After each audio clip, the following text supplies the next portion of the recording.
El misterio nos sigue atrayendo y en esta oportunidad nos llevó a una gran casona la cual se encuentra en abandono.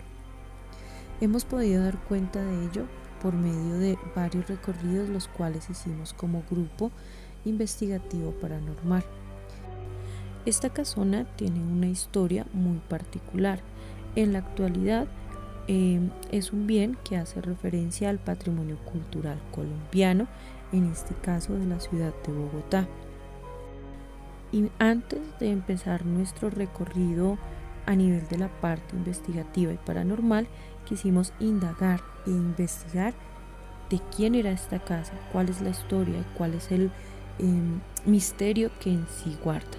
Así que los invito para que se queden en este video y conozcan un poco de la historia de esta casa y del recorrido que hicimos ya en la noche para darnos cuenta si tiene actividad paranormal o no, según las leyendas y mitos urbanos que giran alrededor de ella.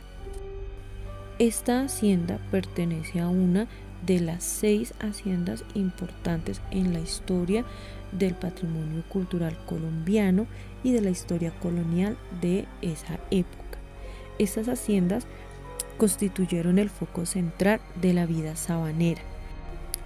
Todos estos sucesos se conectan entre todas estas haciendas, cuyos amos y siervos, cuyos dueños y peones fueron los actores de primero, segundo y tercer grado en la historia de estas casas. El registro que se tiene de estas haciendas corresponde a Fute, Canoas, Tequendama, que en uno de los videos anteriores hicimos un poco recorrido a este lugar y a lo que es la casa del Salto del Tequendama. Continúa Cincha y de la que vamos a hablar, que es la hacienda El Vínculo. Las haciendas aludían a vínculos de poder y de una forma de organización socioeconómica heredada de España. Correspondían a grandes terrenos que iban siendo heredados. Estas grandes haciendas tenían como fin la producción agrícola y ganadera o también la producción mixta, la crianza de caballos y algunas otras actividades como la minería del carbón. La ampliación de estas grandes propiedades sobre tierras baldías y vírgenes supuso la incorporación de nuevas tierras al ámbito colonial y al desplazamiento de las fronteras de ocupación. Dicha ampliación se realizaría también sobre tierras que pertenecían y ocupaban los indígenas. De allí llegó la expulsión de estas personas de sus áreas tradicionales de vivienda. Expulsión que no en todos los casos era de forma pasiva. Muchos de estos indígenas tuvieron que ser sacrificados, asesinados para poder robar o quitarles sus tierras. Realmente estas haciendas en su vez describe un proceso de poder local y estructura social con relación a la tenencia de la tierra. Además de ser fuente de poder socioeconómico, fueron fuente de poder político. En la primera mitad del siglo XIX, las tierras se dividían en resguardos indígenas, tierras de la iglesia o de dominio público y las haciendas. Cuando los liberales llegaron al poder político en la segunda mitad del siglo, decidieron liberar muchas de estas haciendas.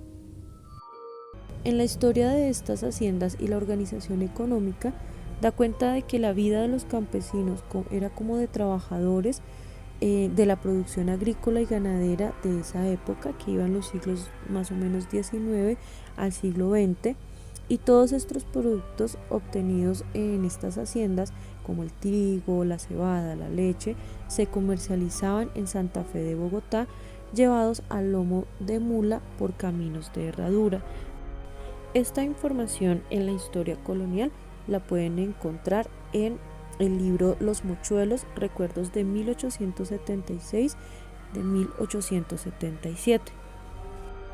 Estas haciendas, con el paso del tiempo, se fueron dejando en el olvido. Poco a poco se fueron dando paralelamente algunos pasos hacia la modernización. Las haciendas no fueron ajenas a estos procesos. Sus paisajes sufrieron cambios, comenzaron nuevas construcciones aledañas, carreteras, el ferrocarril, y aunque fuera un proyecto que no logró consolidarse y con el transcurso del tiempo, los nuevos medios de transporte que llegaron fueron dejándolas en su olvido. La vida en un principio rural de las fincas pasó a convertirse en un espacio urbano. Migrantes de otras latitudes llegaron a estos lugares y construyeron sus viviendas cerca de las antiguas haciendas. El paisaje costumbrista de las haciendas se convirtieron en un vestigio arquitectónico del pasado.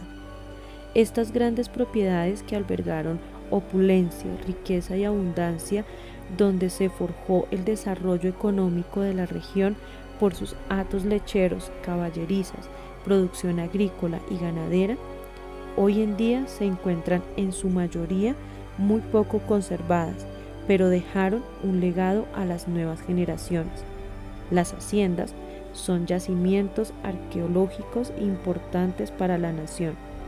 Son monumentos que narran la historia de familias y personajes ilustres de diversos periodos y, a futuro posible, museos de valor científico en salvaguardia del patrimonio cultural.